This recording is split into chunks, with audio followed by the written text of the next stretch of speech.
अस्सलाम वालेकुम to all of you. मुझे उम्मीद है कि अल्लाह पाक के फजल व करम से आप लोग बिल्कुल ठीक ठाक होंगे और हंसी खुशी अपनी ज़िंदगियों को गुजार रहे होंगे। आज एक और मौजू के साथ मैं आपकी खिदमत में हाज़िर हूँ। जैसे कि आपको मालूम है कि मेरा अमूमन मेरे टॉपिक्स वो होते हैं जिन पे जो बहुत ज़्यादा एक तरह के सेंसिटिव होते हैं, जिन पे जो कॉम्प्लिकेटेड भी होते हैं और जिन पे हम बहुत कम जो है वो बात करते हैं। और इस बात पे मेरा मानना ये है कि डिस्कशन से, कन्वर्सेशन से जो है हम चीज़ों को काफ़ी हद तक सॉर्ट आउट कर सकते हैं। जी हाँ, तो आज का जो मौजू है वो मैरिज के हवाले से है। आपने बहुत कुछ इस बारे में सुना होगा कि हमें अरेंज मैरिज करनी चाहिए या हमें लव मैरिज करनी चाहिए। तो मेरा आज का टॉपिक इस हवाले से नहीं कि हमें कौन सी मैरिज करनी चाहिए। मेरा मकसद सिर्फ़ एक आप लोगों को एक थॉट देना है, एक पॉइंट देना है जहां आप सोचें, फिर आप डिसाइड करें कि आपके लिए कौन सी मैरिज जो है वो सूटेबल है। मैं आपके साथ जो बात करूंगी वो है, हमें सबसे पहले ये अंडरस्टैंड करने की ज़रूरत है कि शादी होती क्या है, इसकी रिस्पॉन्सिबिलिटीज़ क्या हैं, इसकी रिक्वायरमेंट्स क्या हैं, और एज़ अ वाइफ और एज़ अ हस्बैंड हमारी क्या रिस्पॉन्सिबिलिटी हैं, हमारी क्या हमारे क्या राइट्स हैं। ठीक है, तो ये चीज़ें जाननी बहुत ज़रूरी है। Then we should talk about either we should go for love marriage और अरेंज मैरिज। अगर मैं बात करूं कि मैरिज होती क्या है, तो यहाँ पे जो मेरे नाकस इल्म है, जिस पे जो कि ये मेरी अपनी एक तरह से आप कह सकते हैं लॉजिक है कि शादी जो है वो एक आप कह सकते हैं सिर्फ जिस्मानी ताल्लुक़ का नाम नहीं है। ठीक है, इसमें आपको ये समझने की ज़रूरत है कि ये एक तरह का ज़हनी और रूहानी ताल्लुक़ भी होता है। ठीक है, जिसको हम अक्सर जो है वो इग्नोर कर देते हैं। यहाँ मैं सर आसिफ सलमान सिद्दीकी की एक सेइंग है जो कि मुझे बहुत ज़्यादा वो ट्रिगर करती है और मैं अक्सर जो है सपोर्ट भी करती हूँ कि आपका जो शरीक हयात होता है उसको अपनी हयात में शरीक भी किया कीजिए। क्या होता है कि वो आपकी प्रॉपर्टी पे शरीक होता है, आपके बेडरूम में शरीक होता है, लेकिन आपकी पर्सनल मैटर्स में वो स्टिल जो है वो शरीक नहीं होता। इसको आप यूँ समझिए कि आपने अक्सर देखा होगा कि जो हमारी सोसाइटीज़ में बीवियों को जो है वो उनको ये कहा जाता है कि कुछ बताने की ज़रूरत ही नहीं है। कुछ मैटर्स ऐसे होते हैं जो कि मर्द नहीं बताना पसंद करते। तो इससे फिर हम एक तरह का अंदाज़ा लगा सकते हैं कि जो वाइफ़ है वो उस तरह से मुकम्मल तौर पे जो है अपने हस्बैंड की लाइफ में उसके राज़ो न्याज़ में मुकम्मल तौर पे शरीक नहीं हुई।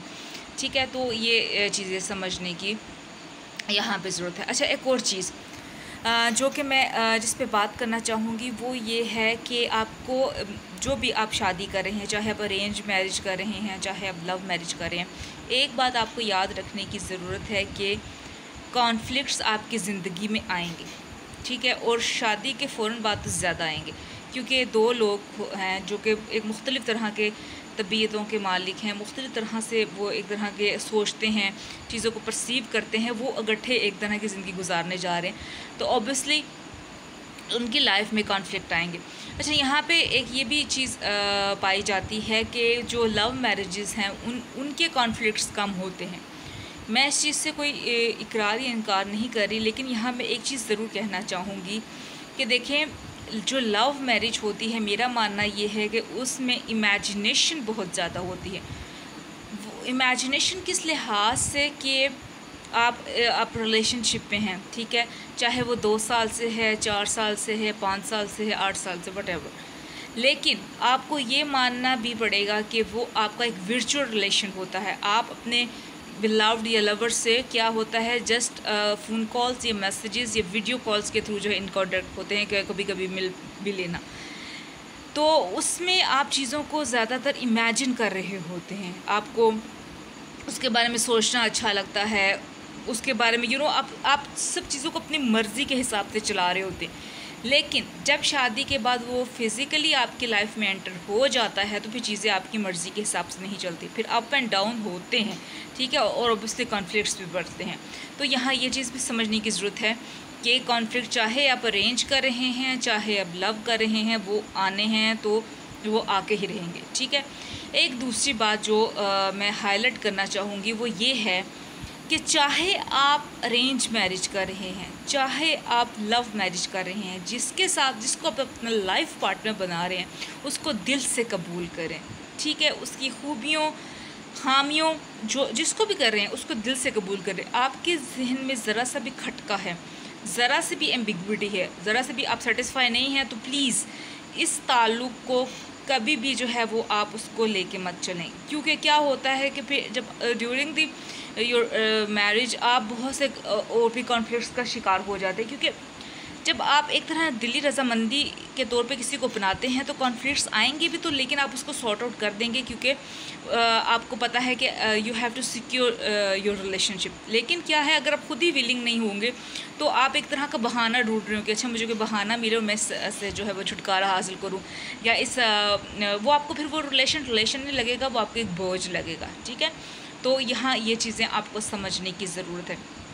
ایک اور چیز جو کہ مجھے لگتا ہے کہ ہمیں بیفور میرج یعنی کہ اس پہ تھنک آؤٹ کرنا چاہیے, وہ یہ ہے کہ آپ جس سے بھی شادی کر رہے ہیں اسے عزت دیں. ٹھیک ہے, محبت تو بعد میں آتی ہے, پہلے عزت آتی ہے. ٹھیک ہے, اس کی یعنی کہ اس کو اچھے لفظوں میں آپ یاد کریں, اس کی اچھے سے اس کی ایک طرح سے آپ کے دل میں رسپیکٹ ہو. اس طرح جو دوسرا بھی آٹومیٹکلی اس تک بھی جو ہے وہ وائبس جائیں گی.